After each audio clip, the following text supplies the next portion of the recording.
किशोर अपनी पत्नी मालती और 2 बच्चों राजू और राधा के साथ एक गांव में रहता था।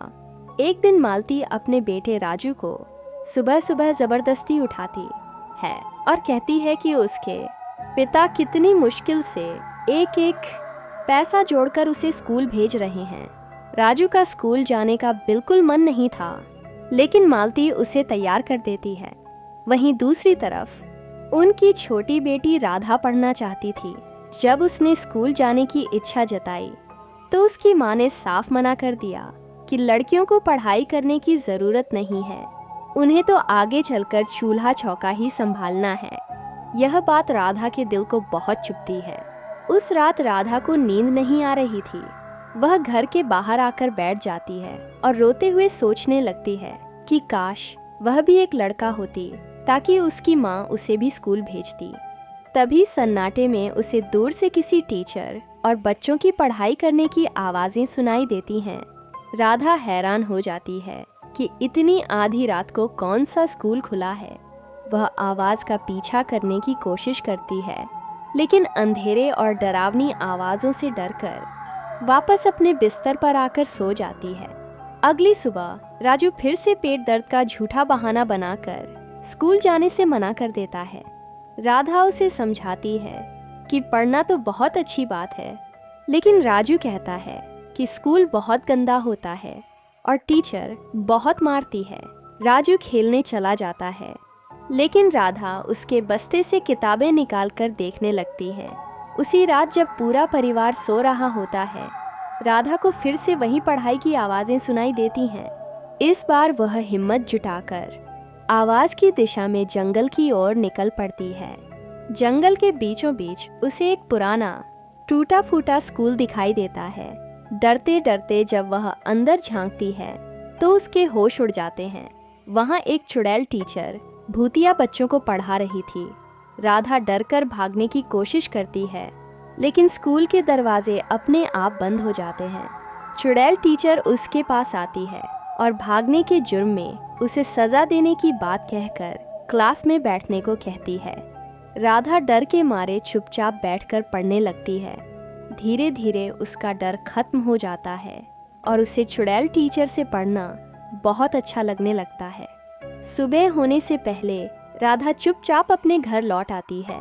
पढ़ने की लगन के कारण राधा का सारा डर गायब हो चुका था। अब वह हर रात बिना किसी को बताए भूतिया स्कूल जाती, चुड़ैल टीचर से मन लगाकर पढ़ाई करती और सुबह होने से पहले घर लौट आती। ऐसी ही एक रात गांव का लालची मुखिया चुन्नी लाल उस खंडहर स्कूल को बुलडोजर से तोड़ने पहुंचता है ताकि वह उस जमीन पर अपना कब्जा करके बड़ा होटल बना सके। राधा क्लास में ही छिपी हुई थी और यह सब देख रही थी। जैसे ही बुलडोजर आगे बढ़ता है, चुड़ैल टीचर और भूतिया बच्चे मुखिया के सामने आ जाते हैं। मुखिया थर थर कांपने लगता है। चुड़ैल टीचर उसे याद दिलाती है कि यह जमीन उसके दयालु पिता की थी, जिन्होंने गरीबों के बच्चों के लिए यह स्कूल बनवाया था। लेकिन लालच में आकर मुखिया ने पूरे स्कूल में आग लगवा दी थी, जिससे टीचर सुगंधा और सभी मासूम बच्चे जिंदा जलकर मर गए थे। अपनी सच्चाई सामने आते ही मुखिया हाथ जोड़कर माफी मांगने लगता है, लेकिन चुड़ैल टीचर उसे माफ नहीं करती और उसे वही सजा देती है जो उसने सालों पहले उन मासूमों को दी थी। मुखिया को जिंदा जलाकर मार दिया जाता है। ये सब देखकर राधा बहुत डर जाती है। तब चुड़ैल टीचर राधा के पास आती है और उसे समझाती है कि डरने की जरूरत नहीं है। मुखिया को उसके पापों की सजा मिल चुकी है।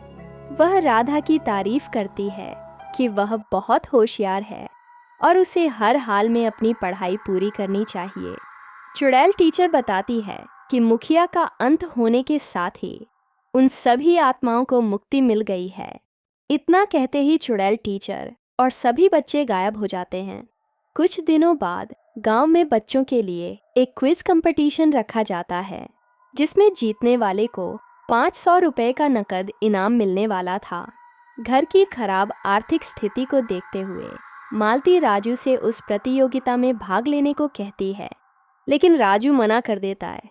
तब राधा अपनी माँ से कहती है कि वह इस प्रतियोगिता में हिस्सा लेना चाहती है। मालती कहती है कि तुम तो कभी स्कूल गई ही नहीं, तुम कैसे जीतोगी। लेकिन राधा के बहुत जिद करने पर वह उसका नाम लिखवा देती है। प्रतियोगिता के दिन राधा सभी मुश्किल सवालों के सही जवाब देकर पहला इनाम जीत लेती है। उसकी यह समझदारी देखकर उसके माता पिता और पूरे गांव वाले हैरान रह जाते हैं। घर आकर जब मालती उससे पूछती है कि उसने यह सब कहाँ से सीखा, तो राधा उसे भूतिया स्कूल, चुड़ैल टीचर और अपनी रात की पढ़ाई की पूरी सच्चाई बता देती है। अपनी बेटी की पढ़ने की लगन देखकर मालती का दिल पिघल जाता है और उसे राधा पर बहुत गर्व होता है। अगले ही दिन मालती खुद जाकर राधा का दाखिला गांव के असली स्कूल में करवा देती है और राधा खुशी खुशी अपनी पढ़ाई पूरी करने स्कूल जाने लगती है।